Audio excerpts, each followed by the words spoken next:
Gavon's Eve by E.F.Benson and read by Christopher Halton. It is only the largest kind of ordnance map that records the existence of the village of Gavon in the Shire of Sutherland, and it is perhaps surprising that any map on whatever scale should mark so small and huddled a group of huts set on a bare bleak headland between moor and sea, and so one would have thought of no import at all to any who did not happen to live there. But the river Gavon, on the right bank of which stand this half-dozen of chimneyless and windswept habitations, is a geographical fact of far greater interest to outsiders. For the salmon there are heavy fish, the mouth of the river is clear of nets, and all the way up to Gavon Loch, some 6 miles inland, the coffee-coloured water lies in pool after deep pool, which verge, if the river is in order and the angler moderately sanguine, on a fishing probability amounting almost to a certainty. In any case, during the first fortnight of September last, I had no blank day on those delectable waters, and up till the 15th of that month there was no day on which someone at the lodge in which I was stopping did not land a fish out of the famous Pict's pool. But after the 15th that pool was not fished again. The reason why is here set forward. The river at this point, after some 100 yards of rapid, makes a sudden turn round a rocky angle and plunges madly into the pool itself. Very deep water lies at the head of it, but deeper still further down on the east side, where a portion of the stream flicks back again in a swift dark backwater towards the top of the pool again. It is fishable only from the western bank, for to the east, above this backwater, a great wall of black and basaltic rock, heaved up no doubt by some fault in strata, rises sheer from the river to the height of some 60 feet. It is in fact nearly precipitous on both sides, heavily serrated at the top, and of so curious a thinness that at about the middle of it, where a fissure breaks its topmost edge, and some 20 feet from the top, there exists a long hole, a sort of lancet window one would say, right through the rock, so that a slit of daylight can be seen through it. Since, therefore, no one would care to cast his line standing perched on that razor-edged eminence, the pool must needs be fished from the western bank. A decent fly, however, will cover it all. It is on the western bank that there stands the remains of that which gave its title to the pool, namely the ruins of a Pict castle built out of rough and scarcely hewn masonry, unmortared but on a certain large and impressive scale, and in a very well-preserved condition, considering its extreme antiquity. It is circular in shape and measures some 20 yards of diameter in its internal span. A staircase of large blocks with a rise of at least a foot leads up to the main gate, and opposite this, on the side towards the river, is another smaller postern through which, down a rather hazardously steep slope, a scrambling path, where progress demands both caution and activity, conducts to the head of the pool which lies immediately beneath it. A gate chamber still roofed over exists in the solid wall. Inside there are foundation indications of 3 rooms, and in the centre of all a very deep hole, probably a well. Finally, just outside the postern leading to the river, is a small artificially level platform, some 20 feet across, as if made to support some superincumbent edifice. Certain stone slabs and blocks are dispersed over it. Brora, the post town of Gavon, lies some 6 miles to the southwest, and from it a track over the moor leads to the rapids immediately above the Pict's pool, across which, by somewhat extravagant striding from boulder to boulder, a man can pass dry foot when the river is low, and make his way up a steep path to the north of the basaltic rock, and so to the village. But this transit demands a steady head, and at the best is a somewhat giddy passage. Otherwise, the road between it and Brora lies in a long detour higher up the moor, passing by the gates of Gavon Lodge, where I was stopping. For some vague and ill-defined reason, the pool itself and the Pict's castle had an uneasy reputation on the countryside, and several times, trudging back from a day's fishing, I have known my gilly take a longish circuit, though heavy with fish, rather than make this shortcut in the dust by the castle. On the first occasion, when Sandy, a strapping yellow-bearded Viking of 25, did this, he gave as a reason that the ground round about the castle was mossy, though, as a God-fearing man, he must have known he lied. But on another occasion he was more frank, and said that the Pict's pool was no canny after sunset. I am now inclined to agree with him, though, when he lied about it, I think it was because, as a God-fearing man, he feared the devil also. It was on the evening of September 14th that I was walking back with my host Hugh Graham from the forest beyond the lodge. It had been a day unseasonably hot for the time of the year, and the hills were blanketed with soft furry clouds. Sandy, the gilly of whom I have spoken, was behind with the ponies, and idly enough I told Hugh about his strange distaste for the Pict's pool after sunset. He listened, frowning a little. "That's curious," he said. "I know there is some dim local superstition about the place, but last year certainly Sandy used to laugh at it. I remember asking him what ailed the place, and he said he thought nothing about the rubbish folk talked, but this year you say he avoids it." "On several occasions with me he has done so." Hugh smoked a while in silence, striding noiselessly over the dusky, fragrant heather. "Poor chap," he said. "I don't know what to do about him. He's becoming useless." "Drink?" I asked. "Yes, drink in a secondary manner. But trouble led to drink, and trouble, I'm afraid, is leading him to worse than drink." "The only thing worse than drink is the devil," I remarked. "Precisely, that's where he is going. He goes there often." "What on earth do you mean?" I asked. "Well, it's rather curious," said Hugh. "You know I dabble a bit in folklore and local superstition, and I believe I am on the track of something odder than odd. Just wait a moment." We stood there in the gathering dusk till the ponies laboured up the hillside to us, Sandy with his 6 feet of lithe strength strolling easily beside them up the steep brae, as if his long day's trudging had but served to half awaken his dormant powers of limb. "Going to see Mistress Macpherson again tonight?" asked Hugh. "Aye, pure body," said Sandy. "She's old and she's lone." "Very kind of you, Sandy," said Hugh, and we walked on.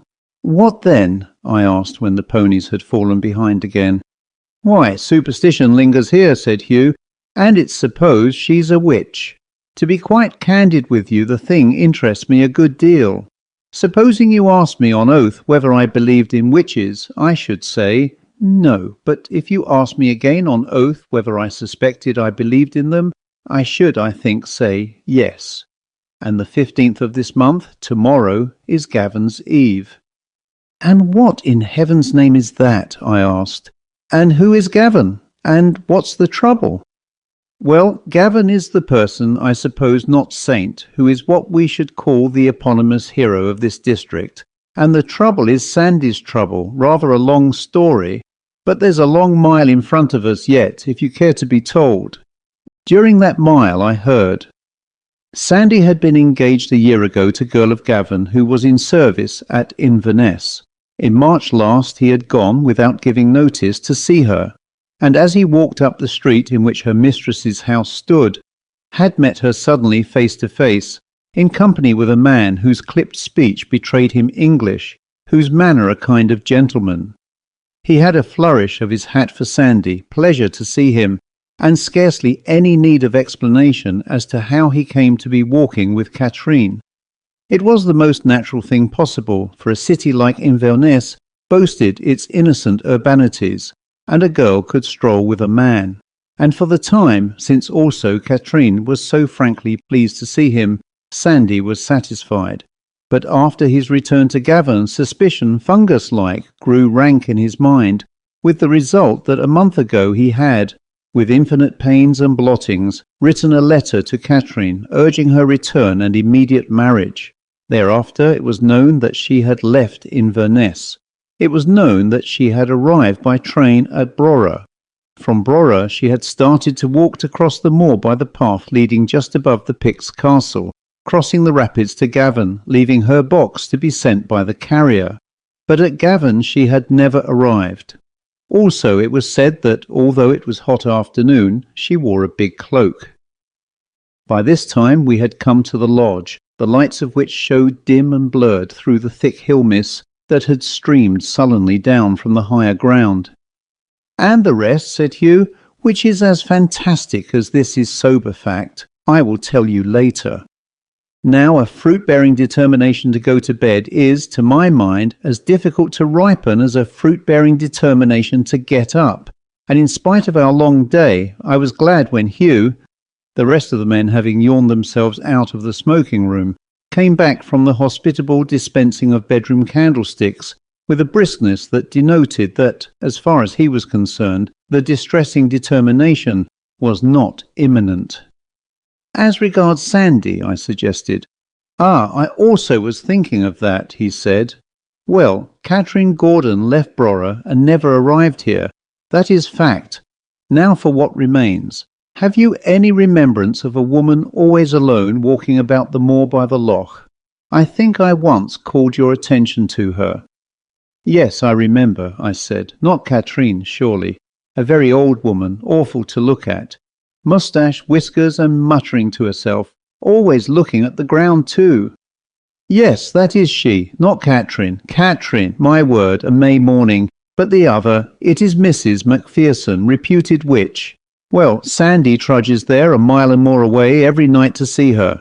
You know Sandy, Adonis of the north.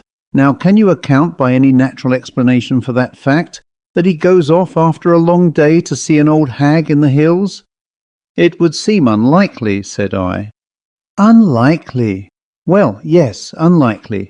Hugh got up from his chair and crossed the room to where a bookcase of rather fusty-looking volumes stood between windows. He took a small morocco-backed book from a top shelf. "Superstitions of Sutherlandshire," he said as he handed it to me. "Turn to page 128 and read." September 15th appears to have been the date of what we may call this Devil Festival. On the night of that day the powers of darkness held preeminent dominion, and overrode for any who were abroad that night, and invoked their aid, the protective providence of Almighty God. Witches, therefore, above all, were peculiarly potent. On this night any witch could entice to herself the heart and the love of any young man who consulted her on matters of philtre or love charm, with the result that on any night in succeeding years of the same date, he, though he was lawfully affianced and wedded, would for that night be hers. If, however, he should call on the name of God through any sudden grace of the Spirit, her charm would be of no avail. On this night, too, all witches had the power by certain dreadful incantations and indescribable profanities to raise from the dead those who had committed suicide. "Top of the next page," said Hugh. "Leave out this next paragraph. It does not bear on this last." "Near a small village in this country," I read, "called Gavon, the moon at midnight is said to shine through a certain gap or fissure in a wall of rock close beside the river onto the ruins of a Pict castle, so that the light of its beams falls onto a large flat stone erected there near the gate, and supposed by some to be an ancient and pagan altar. At that moment, so the superstition still lingers in the countryside, the evil and malignant spirits which hold sway on Gavon's eve are at the zenith of their powers, and those who invoke their aid at this moment and in this place will, though with infinite peril to their immortal souls, get all that they desire of them." The paragraph on the subject ended here, and I shut the book. "Well," I asked. "Under favourable circumstances 2 and 2 make 4, said Hugh, "and 4 means this. Sandy is certainly in consultation with a woman who is supposed to be a witch, whose path no crofter will cross after nightfall. He wants to learn at whatever cost, poor devil, what happened to Catherine. Thus I think it more than possible that tomorrow at midnight there will be folk by the Pict's pool. There is another curious thing. I was fishing yesterday, and just opposite the river gate of the castle, someone has set up a great flat stone, which has been dragged, for I noticed the crushed grass, from the debris at the bottom of the slope." "You mean that the old hag is going to try to raise the body of Catherine if she is dead?" "Yes, and I mean to see myself what happens. Come too." The next day Hugh and I fished down the river from the lodge, taking with us not Sandy but another gilly, and ate our lunch on the slope of the Pict's castle after landing a couple of fish there. Even as Hugh had said, a great flat slab of stone had been dragged onto the platform outside the river gate of the castle, where it rested on certain rude supports, which, now that it was in place, seemed certainly designed to receive it. It was also exactly opposite that lancet window in the basaltic rock across the pool, so that if the moon at midnight did shine through it, the light would fall on the stone. This, then, was the almost certain scene of the incantations. Below the platform, as I have said, the ground fell rapidly away to the level of the pool, which, owing to rain on the hills, was running very high, and, streaked with lines of greyish bubbles, poured down in amazing and ear-filling volume. But directly underneath the steep escarpment of rock on the far side of the pool, it lay foamless and black, a still backwater of great depth. Above the altar-like erection again, the ground rose up 7 rough-hewn steps to the gate itself, on each side of which, to the height of about 4 feet, ran the circular wall of the castle. Inside again were the remains of partition walls between the 3 chambers, and it was in the one nearest to the river gate that we determined to conceal ourselves that night.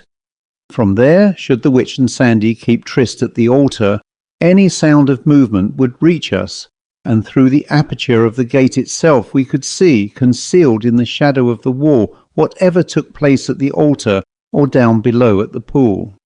The lodge, finally, was but a short 10 minutes away, if one went in the direct line, so that by starting at 11:45 that night, we could enter the Pict's castle by the gate away from the river, thus not betraying our presence to those who might be waiting for the moment when the moon should shine through the lancet window in the wall of rock onto the altar in front of the river gate.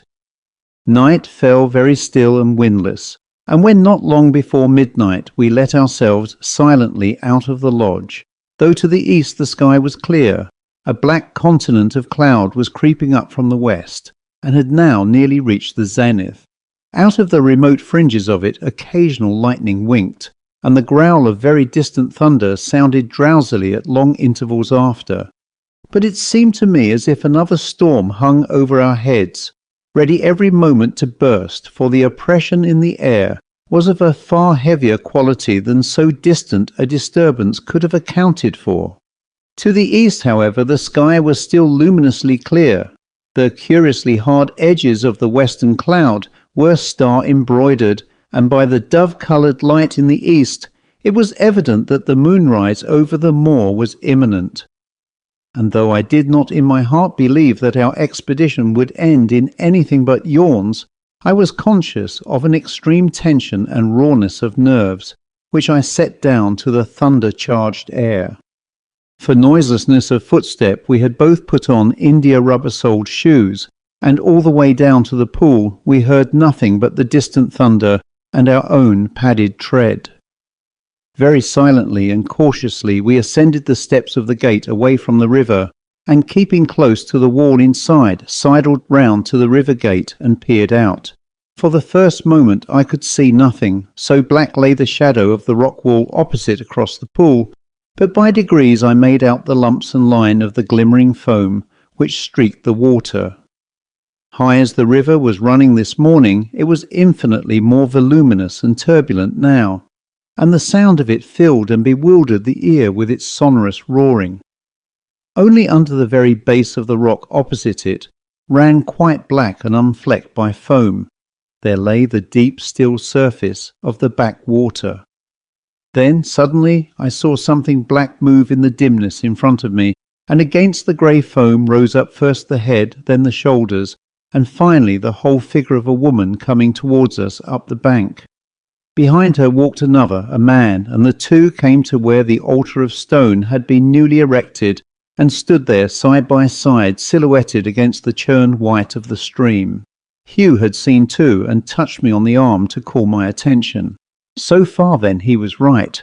There was no mistaking the stalwart proportions of Sandy. Suddenly across the gloom shot a tiny spear of light, and momentarily as we watched, it grew larger and longer, till a tall beam, as from some window cut in the rock opposite, was shed on the bank below us. It moved slowly, imperceptibly to the left till it struck full between the two black figures standing there, and shone with a curious bluish gleam on the flat stone in front of them. Then the roar of the river was suddenly overscored by a dreadful, screaming voice, the voice of a woman, and from her side her arms shot up and out as if in invocation of some power. At first I could catch none of the words, but soon from repetition they began to convey an intelligible message to my brain, and I was listening as in paralytic horror of nightmare to a bellowing of the most hideous and unnameable profanity. What I heard I cannot bring myself to record. Suffice it to say that Satan was invoked by every adoring and reverent name, that cursing and unspeakable malediction was poured forth on him whom we hold most holy.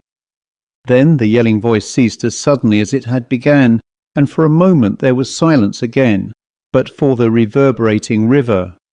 Then once more that horror of sound was uplifted.